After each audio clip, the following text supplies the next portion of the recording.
Hello, Mr. Dennis. Kight. Thank you very much for being here. Thanks for having me. So, you're an executive coach. Tell us about your background. You were in a corporate world before you become a coach. Yep. So my background, I have a master's degree in organizational psychology from Columbia University, and I have almost 25 years of corporate experience working with some of the largest corporations in the world. Right. As what you were working as in the corporate world? I was in the HR organization. So you name the function within HR, and I was in it. Right. 25 years of HR Yes. experience. Very interesting. So, how did you get interested in coaching?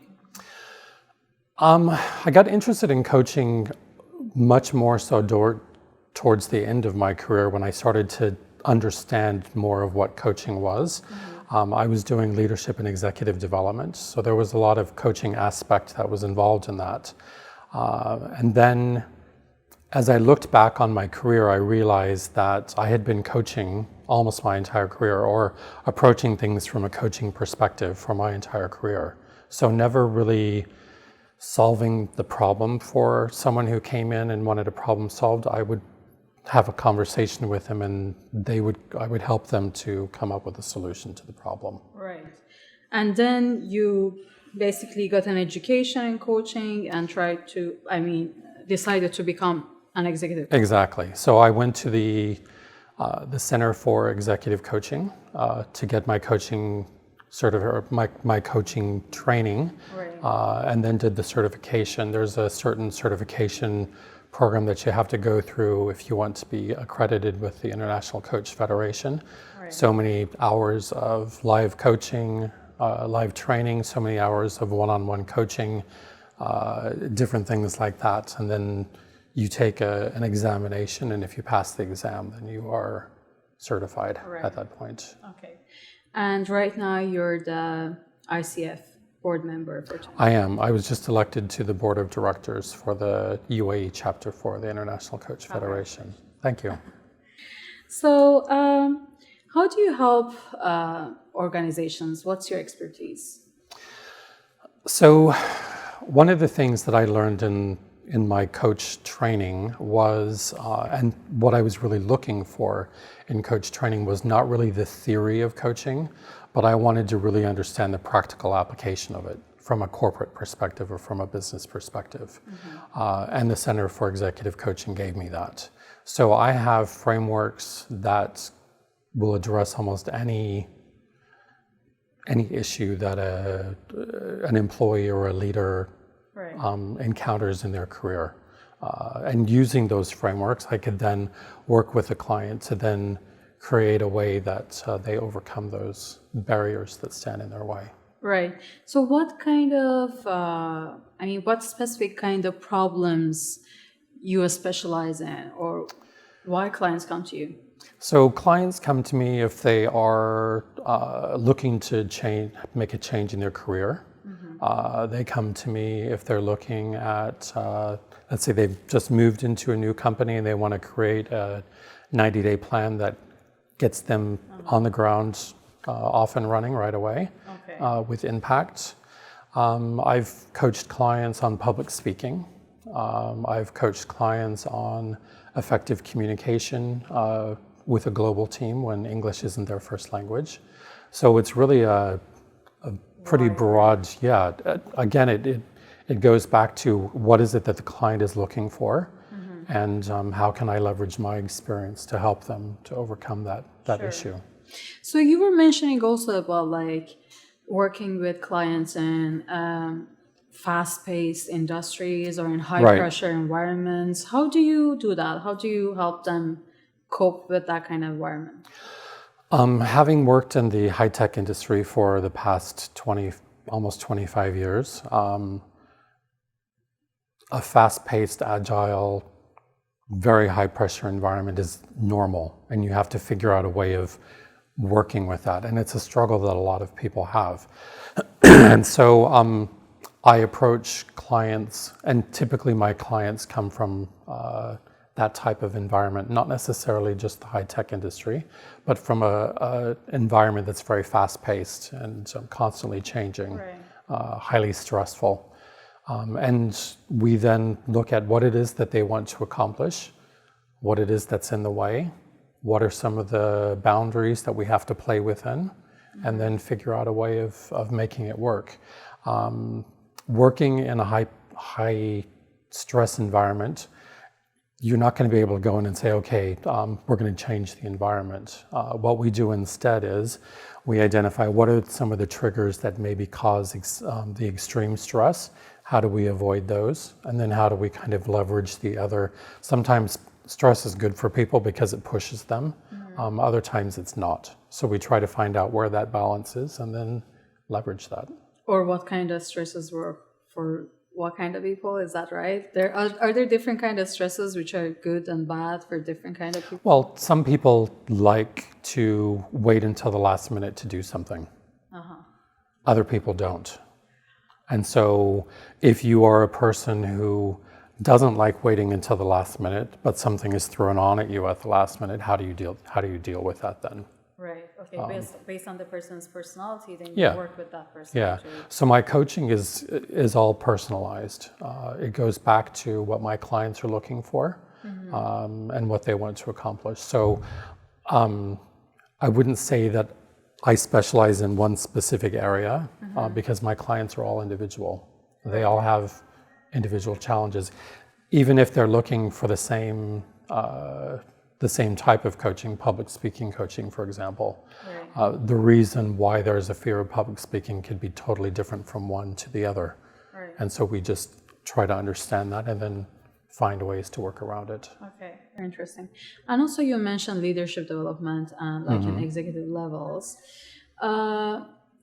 We also talked about like the industry change and sometimes people who have become a leader or like an executive in a certain industry, they struggle if they want to change their industry, and you can help them. How do you do that?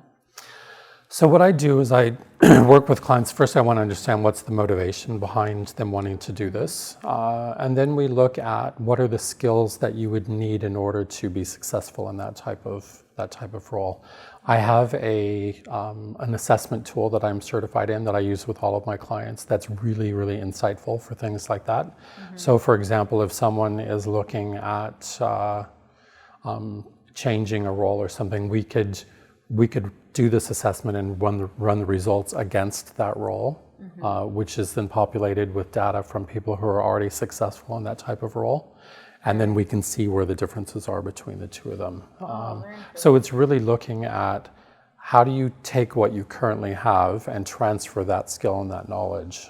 I think it's a lot easier than people realize once you kind of peel back the onion and see what's the core, because it's the core that you're moving with you. Right. And also it's the unknown of the other industry, right?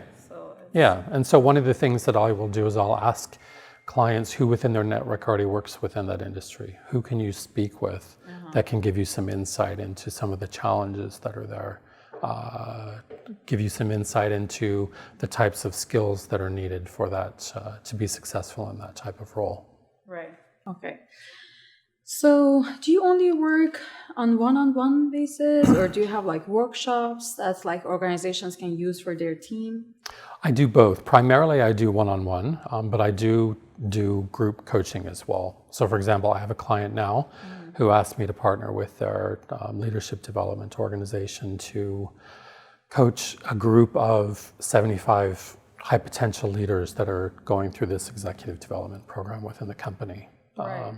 And so I've built workshops that tie into the modules that are being taught to these participants. Again, it's personalized. Okay, so I see. So they're being educated via a different organization, and then you create workshops to basically help them practice that? It's to reinforce. So for example, if the learning and development organization has created a module around building a high performance team, they go through the theory of what that's like and the steps and everything else. And what I would do then is I would then come in and I would coach them on the knowledge that they have acquired, how do they now apply that in their daily lives, so that it's not just you're sitting in a training and then you leave and then you forget the training. My role is to really reinforce the knowledge that they've gotten, and how do they then further it afterwards. So these are like 2-day, 3-day workshops? The current ones that I'm doing, it's built into 4 different modules. So there are 75 people that are going through it.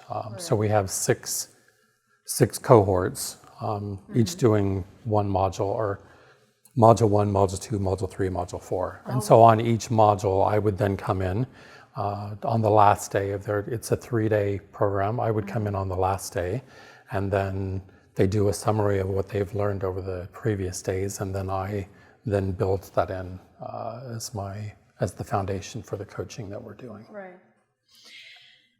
Based on your experience, how long do you think it takes for a leader, let's say, to see results, to see changes? I think it depends on what it is that they want to see. Typically, when I sign a contract with a client, an individual client, it's typically for 6 months, because that gives us the time to not only really identify what it is that they want to achieve, kind of flesh it out. We then look at benchmarks and things like that. We take the assessment, we plot that against the goals that we have, and then kind of work towards those goals. I see those results after a couple of months, but the thing is that you don't want to just start to see the result and then stop. It's you want to continue. It's like when you go to the gym.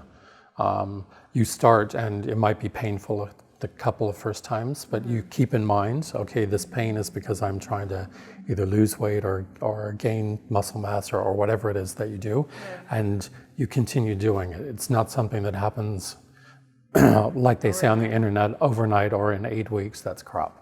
It takes longer than that. And so I work with my clients on a longer term basis. I try to break the overall goal down into smaller goals so that there is that motivation along the way. So they see the changes. Yeah, Okay. and we celebrate those changes as they're happening as well. I think that's really important. Sure. Perfect. So how your clients can find you? My clients can find me on LinkedIn. They can find me on my website. I'm also on the directory for the International Coach Federation. And the majority of my clients I get through word of mouth. So from other happy clients, then refer new clients to me as well. So any of those ways, reach out to me. Okay, perfect. Thank you very much. Thanks for your time again. Thank you.